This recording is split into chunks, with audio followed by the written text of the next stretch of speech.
रंगाचं भांडवल आहे. ओव्या म्हणलं तर ओव्या, ज्ञानेश्वरी म्हणलं तर ज्ञानेश्वरी, भागवत म्हणलं तर भागवत, हरिपाठ म्हणलं तर हरिपाठ. आता ही देवी आहे, हिचा हा नवरात्र कसं तयार झालं एका मिनिटात तुम्हाला देवी सांगून टाकतो. म्हणजे पहिल्या कडव्याचा विचार करायचा. आता महिला म्हणलं पहिला एक गोठाळा करून टाका. ही तुळजापूरची, कोल्हापूरची, माहूरगडची, वणीची, लिंबाखालची सगळ्या देव्या एकच. तिथं काही पाटोळ्याची आणि खाताळ्याची वस्तीची एकच. महाराष्ट्रामध्ये एकच देवीचं जागृत देवस्थान आहे, किचन ओट्या बसली देवी. तिने जेवढे भक्ताचे हाल केले, त्या देवीचं एक वैशिष्ट्य आहे, तिला भक्ताचे आईबाप सहन होत नाही. आणि त्या भक्ताचं एक वैशिष्ट्य आहे, तिचं सोडून कोणचं ऐकत नाही. आता ही देवी कशी तयार झाली ऐका, एका मिनिटात तयारच करून दाखवतो पटकन. आपल्याकडे सगळं भांडवल आहे. तयार कसं करतो बा. भगवान शंकराची मेली बायको. पूर्वी लय बायका करायची, लोक करायचे म्हणजे मिळत आहे होता. आता बायको 1.5 एकर जमीन तुम्ही पाठोळ्यात घेऊ शकता, बायको नाही. जो माल राहिला तो जवळजवळ राहिलाच आहे. ते आता असेच युवक कार्य करते, बायका नाही. बायका कशी काय मिळतील महाराज. आपल्याला तालुका सिन्नर आहे. आपलं काय आहे माहिती ना, सिन्नरचं 1850. आपलं सिन्नरचं पोरं किती आहेत, 1000. पुरी किती आहे, 850. म्हणजे 150 पोरं तर कवाई मोकळायचे. रॅली रॅली रॅली ते सुटले 150. आता शिल्लक किती राहिले पोरं, 850. आणि पुरी किती राहिल्या, 850 ना. त्यातल्या 600 पुरी पोस्ट ग्रॅज्युएट आहेत.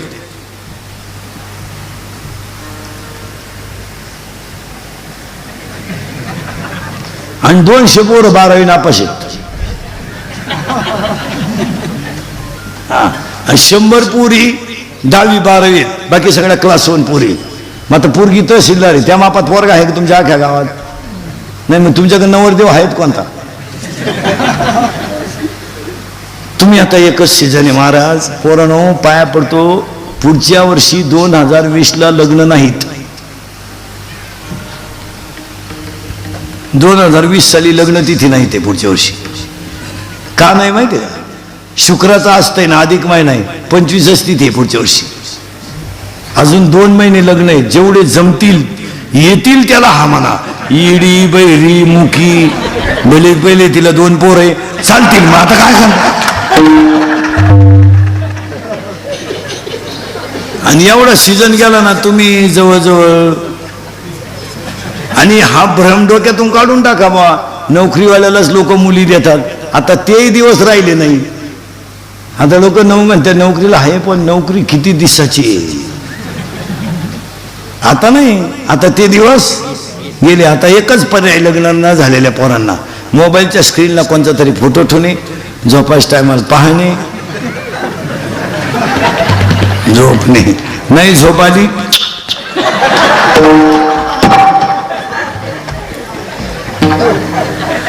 तरी नाही झोपेत, डबल. नाहीतर मग मामाची मामीची पूजा करणे. बस. तुझ्या मामाला मुलगी आहे का?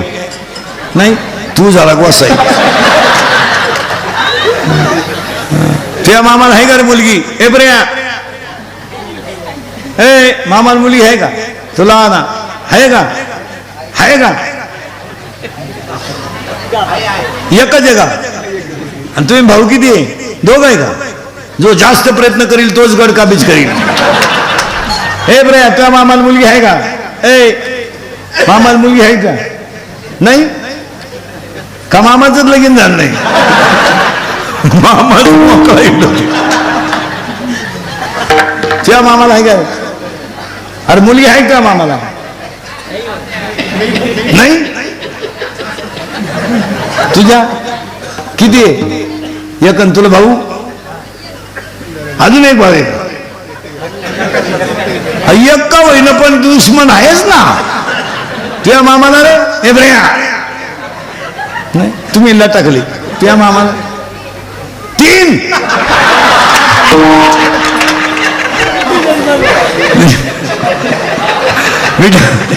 माझं कीर्तन ऐकल्यावर सुधरत नाही माणसाला काही.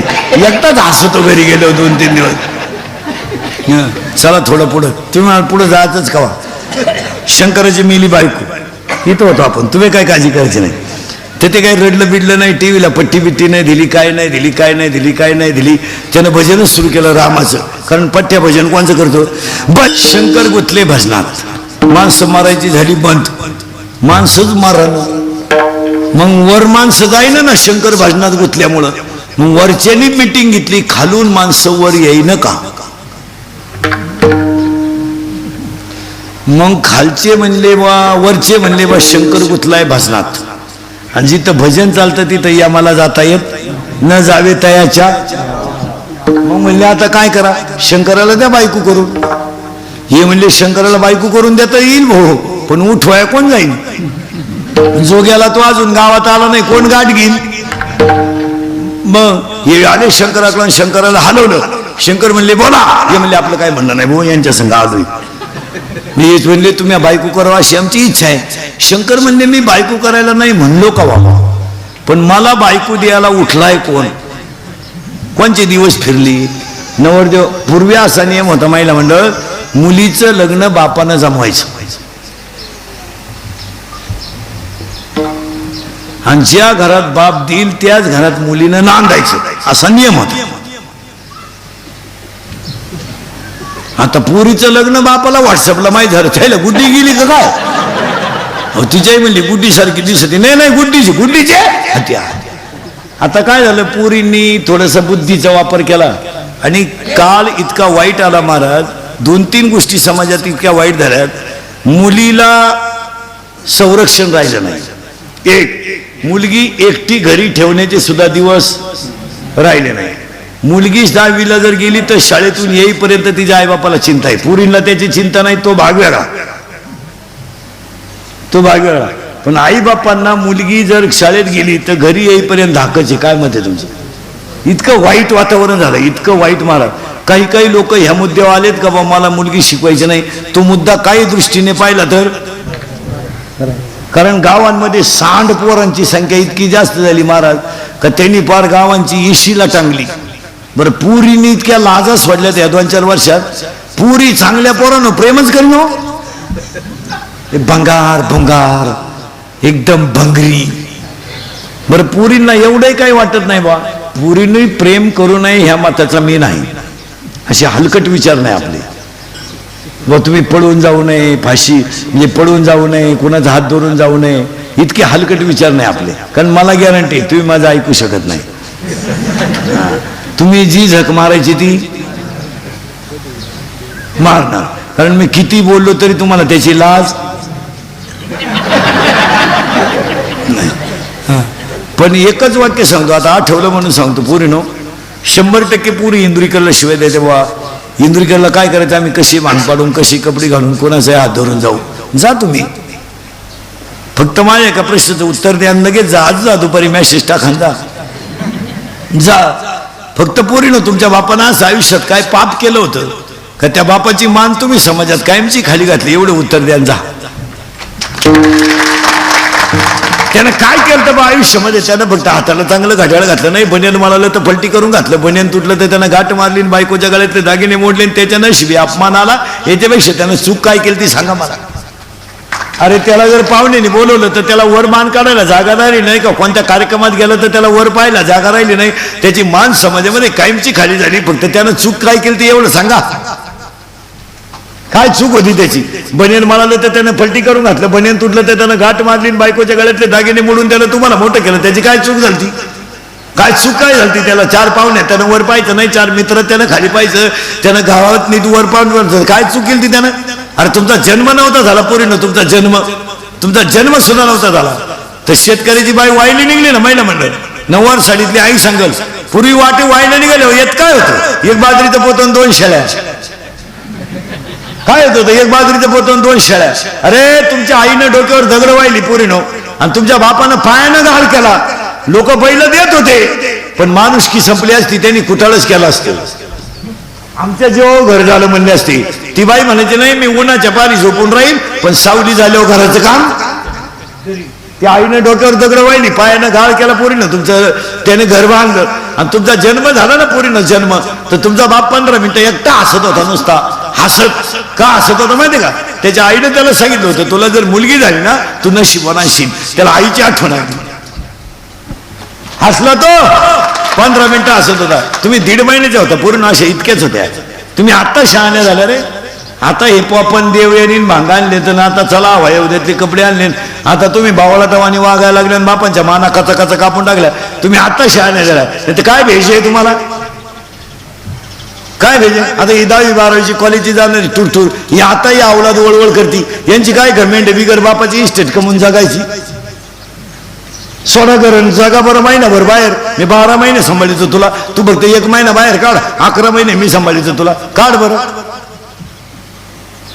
उगाच आपला आई बापा बोलत नाहीत म्हणून चाललंय महाराज यांना माज आलाय. फक्त कोण बोलत नाहीत?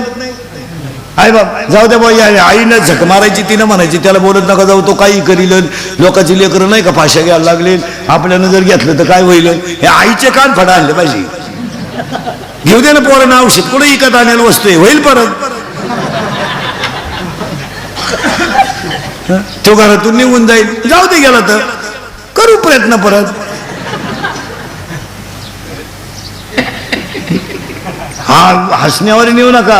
या 4 वर्षामध्ये बाप पोरांचे खांदेकरी झाले. बापाने खांदा दिलाय पोरांना. इतकी माजाटल्यात आवलादी. रोज उठून अपघात येत. रोज उठून तुम्ही पेपर वाचा महाराज. रोज उठून अपघात. बरं अपघात सहज होणारच नाही हो. हे बाय एखाद्या ड्रायव्हरला झोप लागू शकते किंवा एखादा बळच येऊन धडकू शकतो. सगळे ऍक्सिडेंट बिगर व्यसनाचे होतील. आता आपण प्रवास करीत नाही का? मला 25 वर्ष झाले पोरं मी प्रवास करतो. हे 25 वर्ष मला महाराज झाल्याला. मी 15 स्कॉर्पिओ वापरल्यात.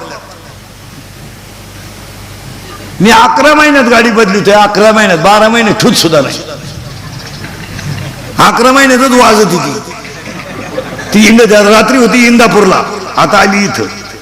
आता इथून चालली सानपाड्याला. चालली मुंबईला.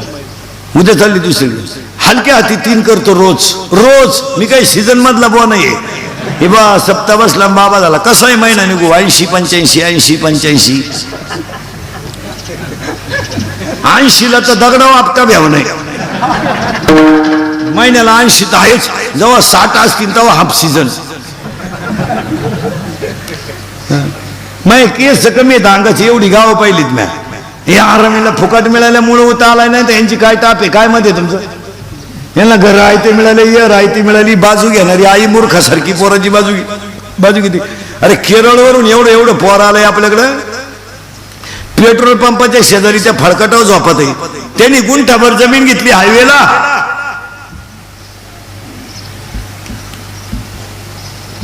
आणि आमच्याला काय रोग झालाय. माझटून गेलं तर त्यांनी क्वार्टरी प्यायचं मोमलं धिंडायचं. फाटकावले काय करतं चांगले चांगले लाईट बंद करून हल्ले काय ताप यांची. आणि हे निघून निघून गेलं ना हे कुठं जाती नाही. पावसाळा संपल्यावर खेकडं निघत नाही. यांना कोण खातं सीझन संपले हो. आणि कोण कोणला पोसायला मोकळा आहे. पोरीनं तुम्ही 1.5 महिन्याच्या होत्या अशा एवढ्याच होत्या. तुमची आई तुम्हाला आंघोळ घालायची तर कशी घालायची माहिती का? पाय सपाट पसरायची. त्याला पालथ झोपवायची तुम्हाला. आणि बादलीत पाणी तांब्यानं तुमच्या अंगावर ओतायची. तर तो बाप तांब्यानं पाणी ओतू लागत होता. आणि तुमची आई तुम्हाला झोळीत गुंडाळून ठेवायची.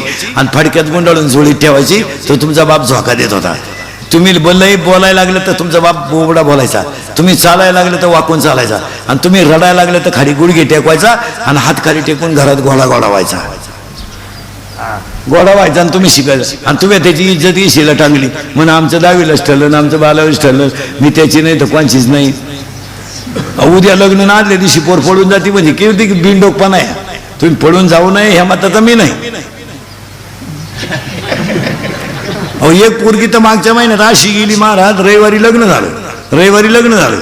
मंगळवारी नवरदेवाच्या घरी घरून तिच्या बापाच्या घरी आली पहिल्या मुळपाटीला. बुधवारी पडून गेली हो. तो बाप मेला ना 7-8 लाखाला. बरं दागिन्या कपड्या सगळं गेली ती. त्या दुसऱ्या पोराचा आयता डाव लागला ना. हा विनोद नाही आहे मला. ह्या आठवड्यातून एकदा पोरगी सुद्धा फटकावली पाहिजे चांगली. तिचं दप्तर चेक केलं पाहिजे. वर्गातलं वह्या उचाकल्या पाहिजे. वह्यांच्या मागच्या पानावर पॉवरफुल ग्रहपाठ असतात. ते एकदा वाचले पाहिजे. मोबाईलमधले पुरींचे मेसेज वाचले पाहिजे. इतके हायफाय मेसेज असतात. आईनं असा चष्मा लावून वाचले पाहिजे. मग कळलं आपल्या देवीनं किती भक्त गमावले. मुली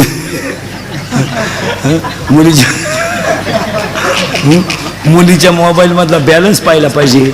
आपण तिला 100 दिलते, त्याच्यात 500 आलीत. मग 100ला 500 ही स्कीम कोणती आली बा? ही जरा 1 GB आहे का 2 GB आहे का GB आहे पहा जरा. पोरगी पडून गेले. आई म्हणती मला अंदाज आलता. तू काय कुंभमेळ्याला गेलती का? गेलती कुठं? हसण्यावारी नेऊ नका महाराज. शंकरनगर देव झाले इथं होतो आपण. तुम्ही काय काळजी करायची नाही. मी कुठे जाऊ द्या.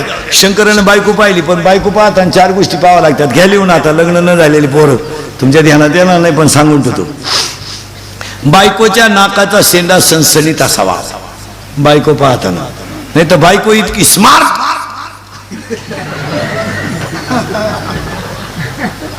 आता मी सावळाय पण नाक वा वा वा वा. मग बोलता बोलता माणसं म्हणते ना तिला माझ्या नळावर यायला काय. नाही तर लाल कांद्याचे पैसे झाले मागच्या 15 एकानं बायकोला नथ केली. बायकोच बस क्या नाकाची नतच घुसाली. त्यानं दामन तापावला नागपुरी वर केली. काय एक बायकोच्या नाकाचा शेंडा सणसणीत असावा. भाग्यवान स्त्रीचं कपाळ उंच असतं. स्त्रीच्या आरपार पायात प्रकाश नसावा आणि बायको रंगाने सावळी असावा असा नियम आहे. गुरी बायको शक्यतो टाळावाच. अजून एक गोष्ट आहे बायको पाहताना तुमच्या ध्यानात येणार नाही, पण सांगून ठेवतो. आपल्या बायकोच्या डाव्या पायाचा अंगठा आणि अंगठ्या शेजारचं बोट जर अंगठ्यापेक्षा थोडं पुढं लांब असेल, ज्याच्यात आपण जोडवं घालतो ते जर लांब असेल, तर ती बाई नवऱ्याला मरेपर्यंत ताब्यात ठेवत असते. घरी गेल्यावर घरी गेल्यावर घरी गेल्यावर घरी गेल्यावर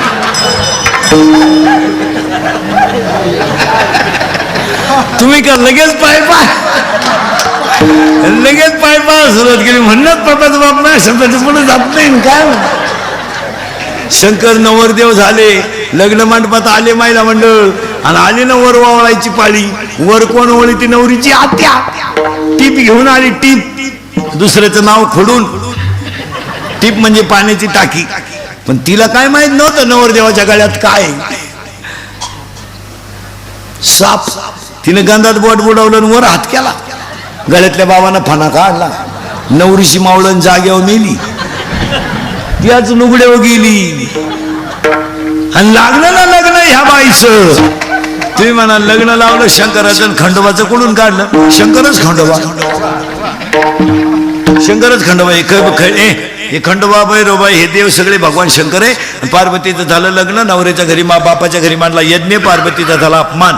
भगवान शंकराचा झाला अपमान. पार्वतीने टाकली अग्नीत उडी आणि पार्वतीचं शरीर शंकराने रागाच्या भरात उचललं आणि घेऊन जात असताना खालून राक्षसांनी बाण मारले. त्यावेळेस लागलेल्या बाणाचे 51 तुकडे झाले पार्वतीच्या शरीराचे. ते 51 तुकडे म्हणजे भारतातली देवीची 51 शक्तीपीठ. त्यातली 3.5 महाराष्ट्रात, तुळजापूर, कोल्हापूर, माहूरगड आणि अर्धसप्तशृंगी वणी. आणि ती देवी तयार झाली. तिनं महिषासूर मारला. 9विधा भक्ती करा, 10 इंद्रिय ताब्यात घ्या. हाच मुंजाबा नवरात्र. आणि तोच रावण मारा. आणि अहंकार नावाचा रावण मारण्यासाठी पहिली भक्ती करा. ब्रह्मा घालीन लोटांगण वंदीन चरण डोळ्यानं पायीन रूप तुझे. आणि ह्या जगामध्ये सगळ्यात मोठा अलंकार आहे नम्रता. मोठ्याबद्दल आदर ठेवा. तो शिकलेला नसला तरी चालेल, पण वयामानाने वयापरत्वे माणसांशी आदर ठेवा. म्हाताऱ्या माणसांशी नम्रतेने बोला. ते उन्हानं म्हातारे झाले नाहीत, अनुभवाने झालेत. आपल्याला वाटतं आपण लय शिकेल. कोणी शिकलेल्या आणि फिकलेल्या कोणी खात नाही. हे MA BA कोणी खात नाही. हे MA MPhil PhD कोण नाही.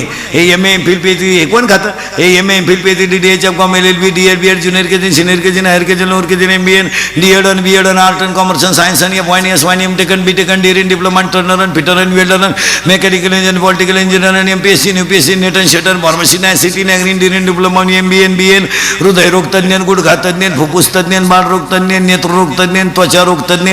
आता नवीन तज्ञ आलेत आपल्याकडे, गुप्तरोग तज्ञ, रोग गुप्तन गडी तज्ञ. आणि जो तज्ञ त्यालाच रोग गुप्त. कोण खातं यांना? हे जे एम फिमे आले यांची नका काळजी करू. नम्रतेत देवे, नम्रतेत देवे. महिला मंडळ नुसती कीर्तन ऐकू नका. आमचा झाला सांगायचा धंदा, तुमचा झाला ऐकायचा धंदा. जरा मुलींना कंट्रोल करा. नुसत्या सासू सासऱ्याच्याच मुळावर नका उठू. बचत गट काढी 3 सासरा उपाशी मारायची बामट नाही तर. आणि पुरींचे बिघडवण्यामध्ये सगळा वाटा आईचाच राहतो. आता पुढे जाऊन सांगा, पुरीचे सगळे चाळे तिच्या आईला माहीत असतात. आया भामट्याचं सोंग घेतात. कोणती बाई कीर्तनात बसले, तुही पोर प्रेमात पडली मला माहित नाही असं म्हण, बरं बॉटवर कर, बरं मी सत्कार करतो. माहित नाही का आपली पोरगी 2-3 वेळा भांग पाडती, 1-2 वेळा पावडर लावती, 2-4 वेळा आरशापुढे उभी राहती, अर्धा तास मोबाईलवर बोलती. मग तुझ्या पोरीला काय पांडुरंगाचा साक्षात्कार हो राहिला का कानोपात्र झाली तुही पोर पांडुरंगाच्या पायावर डोकं ठोन मार राहिला? ऐ ऐ नाही तर द्या मला शिव्या बया कोणाला काय तो मी आला. मग तर 1 तासात मी येईल. तू फक्त मला शिवी देऊन तर पाय देत कर. तू फक्त मनातल्या मनात कळ ना, तू पुरी सुरी तुम्ही मला शिवी देऊन तर पा प्रयोग तर कर. नाही मिली मग बोल, तू देत खरं. हा विनोद नाही महाराज, उगाच खरं वागण्याला किंमत आहे. जाऊ द्या, माझ्या कीर्तनात एकच दोष आहे महाराज, मी बोलतो ते खरं बोलतो. थोडं कानाला वाईट आहे पण खरंय. फार भजन्यांचे खोद्यांचे पोरं फार बिघडलो. खोद्यांचे तर याडपटच. भजन्यांचे तर पुरे खलास झाले. भजन्यांचे पोरांना तर काय झपाटले काय कळानं. बापाचं आयुष्य परमार्थात गेलं, पोर देवळाकडे डोकून पाहिलं. कीर्तनकाराची तर कच कोठरी आणतात. अरे काय झालंय? बाप पाठ पासून देवळात बोंबलतो, तुझी निडळी कोटी चंद्रप्रकाशे, कमल नयन हरीचे वदनाशे. त्याचाच पोरे आला काळ्या पिशीत मटण घेऊन. मग बाप म्हणतो, उभा राहून कसा हलवी तो बाहो, बाप रखमा देवरू विठ्ठल राहो. भरला त्याच्या पोऱ्या मागून. मग बाप म्हणतो, पिवळा पितांबर कैसा गगनी झळकला, गरुडावर बैसोनी माझा काय वाऱ्या. दिली पोऱ्यानं बापाच्या ठोणन. मग बाप म्हणतो, विठोबाचे राज्य मान्य ते दीपवाळे. काय सांगा तर महाराज. गायकवाद गुणजन मंडळातल्या सगळ्या सभासदांना धन्यवाद. मला खुणवायचं नाही, 12:30 झाले. एकदा प्रेमानं भजन करा विठोबा रखुमा.